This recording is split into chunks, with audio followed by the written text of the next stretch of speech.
যখন যেটা পাই দিলে তো হইব না দোস্ত। মোবিল বইলা মোবিলই দিতে হইব।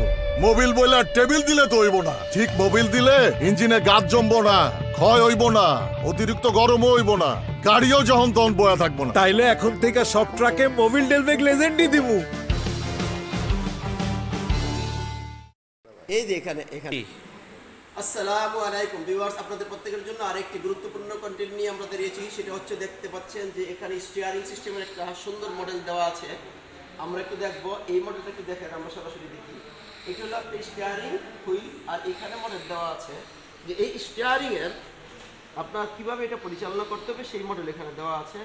এবং অর্থাৎ এটা হলো তার একটা ড্যাশবোর্ড। তার আমরা যখন গাড়ি চালাই তখন এই যে স্টিয়ারিংটা আছে, এই স্টিয়ারিংয়ের সামান্য একটু ঘুরানোর পর কিন্তু চাকাতে একটা ইফেক্ট যায়। অর্থাৎ চাকা পর্যন্ত যতক্ষণ না পর্যন্ত ঘুরানোর পরে চাকাতে না লাগে, এই যে জায়গাটুকু আছে এই জায়গাটার নাম হচ্ছে আন্ডার স্টিয়ারিং।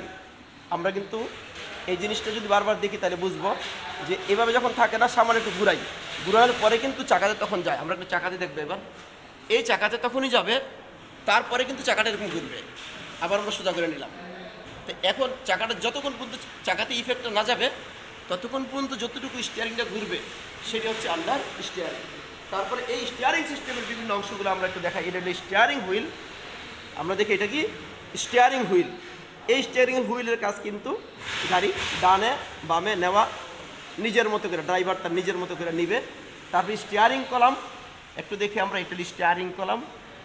এই স্টিয়ারিং কলামটা দেখেন এখানে আছে। তারপরে হলো স্টিয়ারিং গিয়ারবক্স, আর স্টিয়ারিং অ্যাসেম্বলি হচ্ছে এটা। এই যে এটা হচ্ছে স্টিয়ারিং অ্যাসেম্বলি। আমরা পুরোটা একটু ভালো করে দেখি, এটা হলো স্টিয়ারিং অ্যাসেম্বলি। এবং আমরা যদি আরেকটু দেখি, এই যে দেখতে পাচ্ছি আমরা একটা সাইডে আমরা ভালো করে দেখব, এইটা হলো স্টিয়ারিং অ্যাসেম্বলি।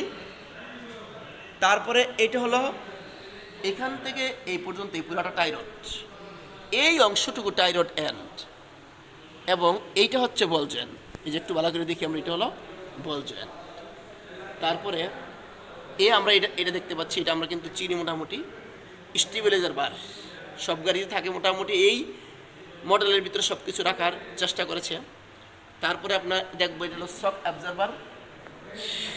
শক অ্যাবজর্বারের মাউন্টিং হলো এটা।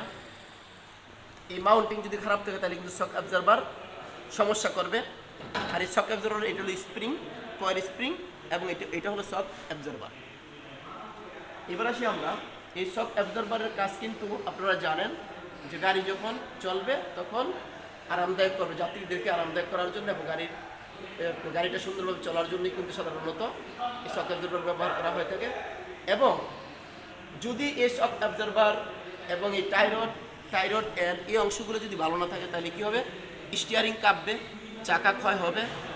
সুতরাং অবশ্যই আমাদের এই জিনিসগুলো একটু অ্যালাইনমেন্ট করে রাখা দরকার। হুইল অ্যালাইনমেন্ট করে রাখলে চাকা ভালো থাকবে, স্টিয়ারিংটা ভালো থাকবে, ইঞ্জিন ভালো থাকবে এবং গাড়ি ভালো থাকবে। মোটামুটি আপনারা যদি উক্ত ভিডিও দেখেন তাহলে স্টিয়ারিং সিস্টেম সম্পর্কে ভালোভাবে বুঝতে পারবেন বলে মনে করি। ধন্যবাদ সবাইকে।